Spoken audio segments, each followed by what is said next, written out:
Anda kembali bersama kami di NTV Prime Dialog. Pemirsa, Iran memblokade Selat Hormuz dari pelayaran kapal-kapal berbendera Amerika Serikat dan negara-negara sekutunya. Blokade diberlakukan usai perang pecah pada akhir Februari lalu dan memicu gangguan besar pada rantai pasokan global. Jalur pelayaran strategis di Selat Hormuz merupakan salah satu titik paling vital bagi perdagangan energi dan bahan baku dunia. Gangguan di Selat Hormuz berpotensi memicu lonjakan harga minyak, pupuk, dan pangan. Iran telah menjaga keamanan Selat Hormuz selama berabad-abad dan mereka tetap berkomitmen menjalankannya sesuai protokol khusus yang berlaku saat perang terjadi.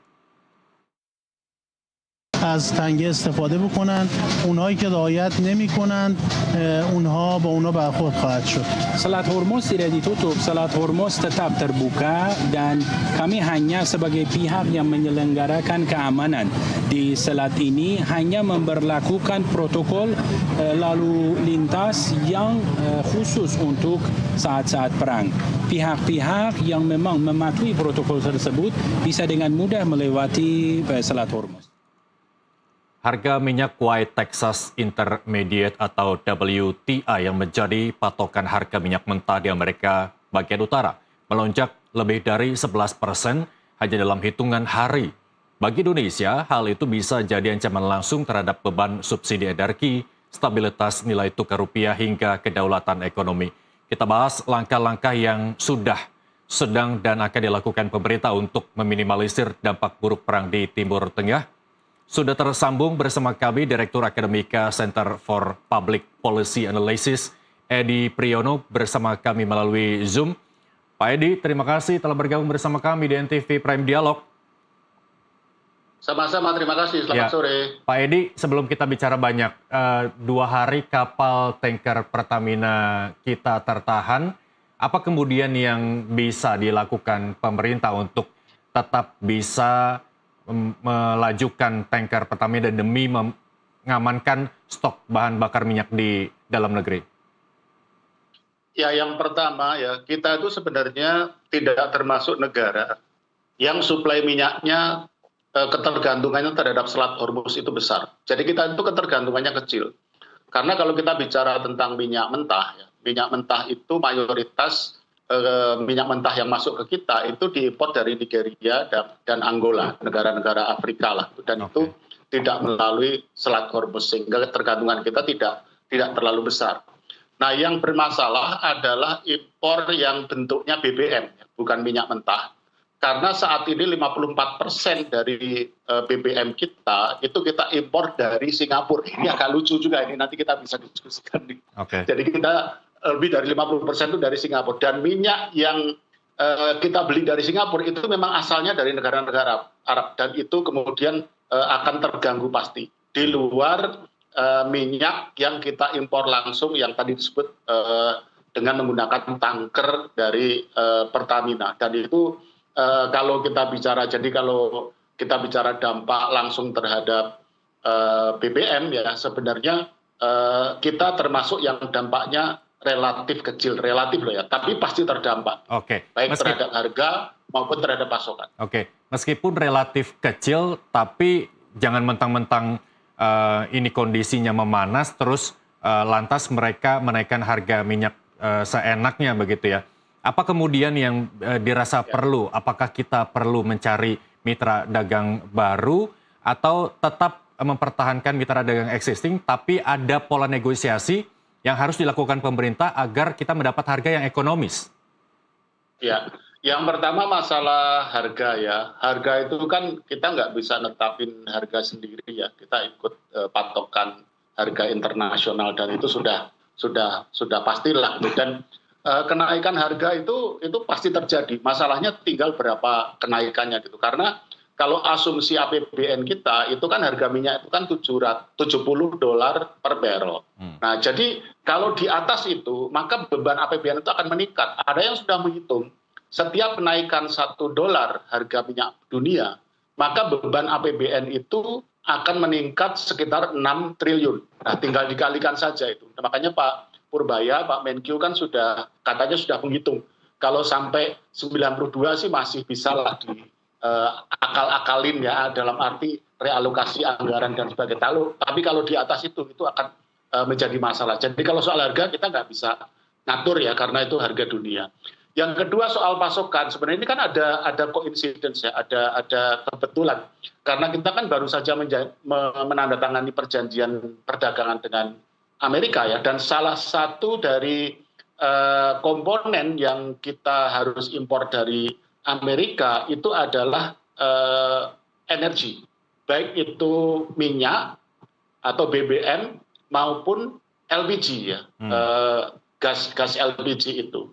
Nah, kalau yang BBM itu memang sudah ada rencana dari pemerintah untuk mengalihkan yang dari Singapura, tadi saya sebut 54% BBM impor, itu kan asalnya dari Singapura. Itu kata Pak Bahlil, Pak Menteri SDM, katanya mau dialihkan ke Amerika. Kalau benar, ya itu ada bagusnya juga ya, karena dalam arti berarti kita tidak tergantung lagi pada suplai dari Singapura yang asal minyaknya dari Timur Tengah, yang kemudian itu pasti akan terdampak oleh Selat Hormuz gitu ya. Nah, kalau yang minyak mentah tadi saya sudah sebut di awal, keterangan kita sebenarnya tidak terlalu besar. Kemudian kalau LPG itu memang 57% itu dari Amerika ya, impor kita selama ini ya. Jadi dari sisi mitra itu mungkin yang diperlukan itu adalah mengalihkan sumber impor BBM. Jadi ini ada dua momentum nih, momentum katakanlah konflik di Iran versus Israel dan Amerika, dan juga momentum perundingan atau perjanjian kerjasama antara Indonesia dengan Amerika yang mewajibkan kita untuk mengimpor salah satunya BBM dari Amerika. Baik. Jadi untuk mengalihkan yang selama ini terutama dari Singapura. Ya. Pak Edi, mohon izin saya potong. Ini terkait mitra dagang. Ya. Ini berkaitan juga dengan pola negosiasi Indonesia ketika tarif resiprokal diterapkan oleh Amerika, kita dapat 19%. Kemudian memang sudah dibatalkan karena keputusan EMA itu harus dibatalkan begitu ya. Apakah ini ada peluang Indonesia untuk melakukan negosiasi agar harga minyak yang sudah dinaikkan hampir 100% kalau saya tidak salah oleh Amerika Serikat ini dapat memberikan harga yang win-win solution gitulah, yang di minimal mungkin lah ekonomis harganya.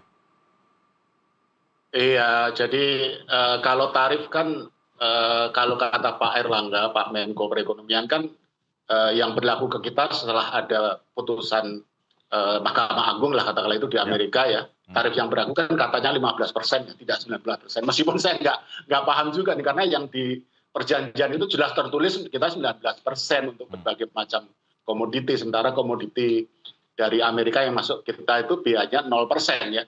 Nah, kalau dari sisi harga ya saya kira Amerika juga nggak bisa lah dengan sewenang-wenang menetapkan sendiri ya. Jadi dia juga harus ikut harga internasional. Dan kalau terkait dengan harga, kan dari Amerika yang masuk ke kita kan biayanya kan nol semua. Jadi sebenarnya itu ada sedikit keuntungan juga buat kita, karena harganya jadi tidak semahal kalau misalkan produk dari Amerika itu kena tarif di kita gitu ya. Gitu. Nah, tapi saya setuju ya bahwa poin-poin di dalam perjanjian perdagangan itu memang cukup banyak yang perlu dinegosiasikan ulang ya. Tapi kalau terkait minyak, saya kira menurut saya sih oke ya sampai saat ini. Oke, baik. Kita kembali ke dalam negeri berkaitan dengan mempertahankan cadangan sumber energi kita agar strategis begitu ya. Kalau kemarin Pak Bahlil mengatakan bahwa 20-25 hari cadangan BBM kita mencukupi untuk nasional, itu lebih dari standar minimum nasional begitu ya. Tapi di Jepang ini bisa 200-an hari. Apa yang kemudian Indonesia tidak bisa lakukan seperti di Jepang, Pak Edi? Kita ini punya dua masalah ya. Yang pertama adalah produksi minyak mentah kita. Sekarang kan sekitar 600.000 barrel per hari ya. Itu kecil itu. Bahkan kalau dibandingkan dengan tahun-tahun dulu itu udah jauh berkurang ya. Jadi produksi minyak mentah kita memang kecil. Makanya kan impor minyak mentah kita kan gede banget tuh, Mas. Jadi setiap tahun itu kita mengimpor itu sekitar 17 juta ton gitu ya. Angka tahun 2025 itu 17,58 juta ton. Jadi produksi minyak mentah kita memang sedikit, dan itu solusinya ya harus eksplorasi ya, mencari sumber-sumber baru gitu ya. Nah, yang kedua yang tadi disebut itu adalah cadangan BBM ya. Yang disebut Pak Bahlil tadinya beliau menyebut 20 hari, kemudian disebut 24 hari, 25, 23. Yang ini nggak akan bergerak dari angka 20-an. Nah, itu adalah cadangan BBM, dan itu kaitannya tidak bisa singkat juga, Mas, karena kan itu disimpan di tangki penyimpanan ya. Kita nggak bisa kemudian dengan tiba-tiba meningkatkan jadi katakanlah 30 hari gitu ya kebutuhan, karena nanti disimpan di mana, harus Oke, dibangun itu kesulitannya. dulu itu Kenapa tangki kalau penyimpanannya.